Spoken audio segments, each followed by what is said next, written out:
മലയാളത്തിൻ്റെ ദൃശ്യം 3 സിനിമയുടെ ഷൂട്ടിങ്ങിന് മുൻപായി അജയ് ദേവ്ഗണിൻ്റെ ദൃശ്യം 3 സിനിമയുടെ ഷൂട്ടിംഗ് തുടങ്ങാൻ പോവുകയാണ്. സിനിമയുടെ ചിത്രീകരണം ഈ വർഷം ഓഗസ്റ്റ് മാസത്തിൽ തുടങ്ങും. അതുപോലെ സിനിമയുടെ റിലീസ് 2026 ഒക്ടോബർ 2 ഗാന്ധി ജയന്തിക്കായിരിക്കും. എന്തായാലും മലയാളത്തിൻ്റെ ദൃശ്യം 3 സിനിമയുടെ ഷൂട്ടിംഗ് അടുത്ത വർഷമായിരിക്കാം തുടങ്ങുന്നത്. എന്തായാലും തുടരും സിനിമ ഇന്നലെ OTT റിലീസ് ചെയ്തിരിക്കുകയാണ്. സിനിമയ്ക്ക് നല്ല റെസ്പോൺസ് തന്നെയാണ് OTT റിലീസിന് ശേഷവും സോഷ്യൽ മീഡിയയിൽ കാണാൻ സാധിക്കുന്നത്. ആപ്പൊക്കെ നോക്കുമ്പോൾ പാൻ ഇന്ത്യൻ ഓഡിയൻസിൻ്റെ ഭാഗത്തുനിന്നും സിനിമയ്ക്ക് റെസ്പോൺസൊക്കെ വരുന്നുണ്ട്. അമൽ നീരദ് ലാലേട്ടൻ പടത്തിൻ്റെ ചിത്രീകരണം ഒക്ടോബറിലാണ് ആരംഭിക്കുമെന്ന് റിപ്പോർട്ടുകൾ വരുന്നത്.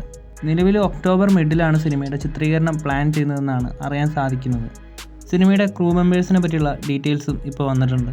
അമൽ നീരദ് പ്രൊഡക്ഷൻസും ആശീർവാദ് സിനിമാസും ചേർന്നാണ് സിനിമ നിർമ്മിക്കുന്നത്. അമൽ നീരദ് ഡയറക്റ്റ് ചെയ്യുന്ന ഈ ഒരു സിനിമയ്ക്ക് സ്ക്രിപ്റ്റ് ഒരുക്കുന്നത് വിൻസെൻ്റ് വടക്കനും അമൽ നീരദും ചേർന്നാണ്. സിനിമയുടെ ഡയലോഗ്സ് എഴുതുന്നത് RJ മുരുകനായിരിക്കുമെന്ന് റൂമേഴ്സ് ഉണ്ട്. സിനിമയുടെ മ്യൂസിക് സുഷിൻ ശ്യാം, അതുപോലെ DOP ലിറ്റിൽ സ്വയംബ്, സിനിമയുടെ എഡിറ്റർ വിവേക് ഹർഷനാണ്. എന്തായാലും സിനിമയുടെ ഒഫീഷ്യൽ പ്രഖ്യാപനത്തിനായിട്ട് നമുക്ക് കാത്തിരിക്കാം.